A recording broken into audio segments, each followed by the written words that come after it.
ইমানওয়ালা মানুষ সকল যারা তারারে জমিনেও সম্মান দে, মাটিও সম্মান দে, এমনকি সাগরেরও পানিও তারারে সম্মান দে।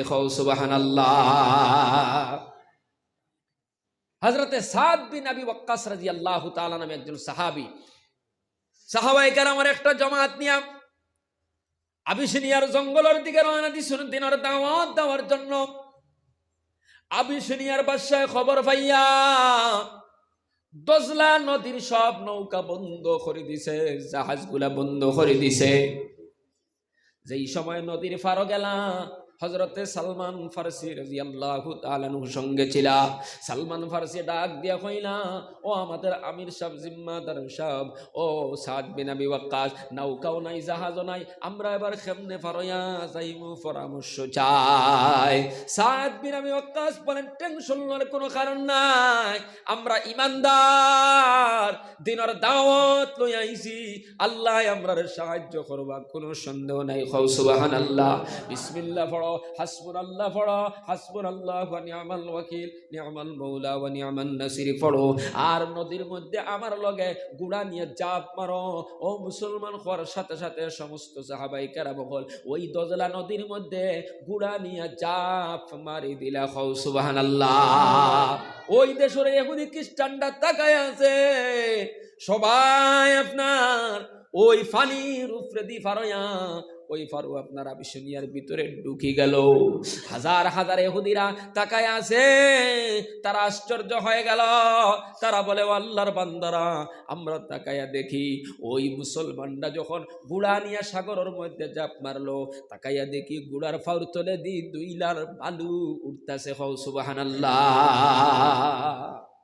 পালা মারলো খানো, বাবা যে খানো ভাড়া মারছে গুড়া পানি 2 লুট এখানে, তার মানে আল্লাহ সাগরের পানির উপরে মাটি বানাই দিয়েছেন। সুবহানাল্লাহ। সুবহানাল্লাহ। ইমানদার পানিও ডুবাইতে পারে না। এবার তারা যখন ঢুকি গেল, সব বেঈমানরা মুসলমানদের তাড়ানো শুরু করলাম। শহরের মধ্যে থাকতে দিল না, পাহাড়ের এলাকার মধ্যে থাকো। কিছু মানুষ যায় নাই, বাকি সবাই চলে গেল। ও মুসলমান, তারা বলল, আল্লাহর বান্দারা জঙ্গলের মধ্যে উঠিয়া মনে মনে এইখানে তারা ডেরা পাত্তিত আজকে রাত্রে থাকতো, পরের দিন দিনের দাওয়াতি মিশন শুরু করতো।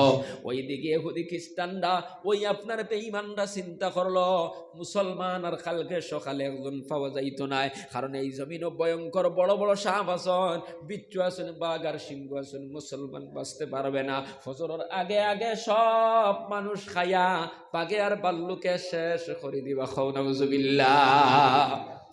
বিষয় বুঝতে পারলাম। আমির সাহেব সাদ বিন আবি ওয়াক্কাস টিলার উপরে উঠিয়া কইলা, ও জঙ্গলের বাঘ হল, ও হিংস্র প্রাণীরা, আমরা হইলাম নবীর সাহাবা, দিনের দাওয়াত লইয়াই কেন আইছি, তোমরা আমাদেরকে কোনো বাধা দিও না।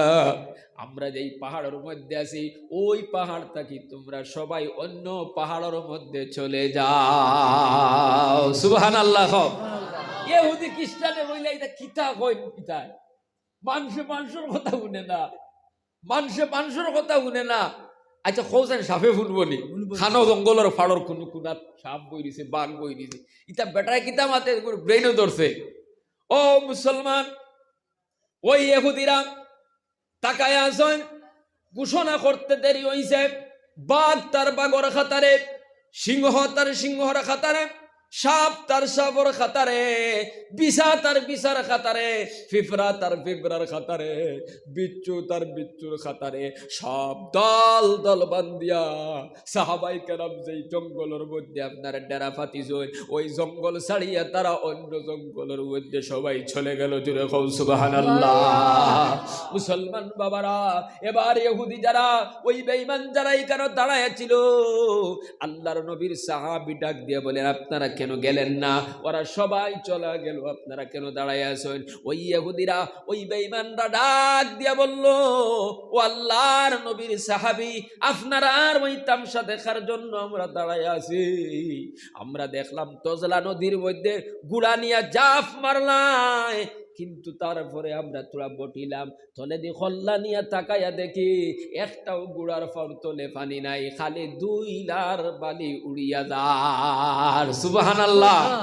এরপরে জঙ্গল যখন ঢুকলায় বাঘ আর সিংহর এক ঘোষণা করলায়, বাঘ তার বাঘর খাতারে, সিংহ তার সিংহর খাতারে, সবাই চলে গেল। আমরা বুঝিলাইছি মুসলমান ঠিক আছে, মুসলমানের ধর্মত কোনো সন্দেহ নাই, ইমানওয়ালার মোকাবিলাত সাপও কিচ্ছু নাই, বাঘও কিচ্ছু নাই। এই জন্য আমরা আর দেরি করি নাই, জলদি করি কলিমা পড়াইয়া মুসলমান বানাও। জোরে কও সুবহানাল্লাহ। ও মুসলমান, তাহলে এখান থেকে একটা পয়েন্ট পাওয়া গেছে না নি? মুমিন মুসলমান যারা তারারে সাফেও মানে, বাঘেও মানে, ফানিও মানে, মাটিও মানে। এখন আমরা তো সিনর আবায়ও মানে না।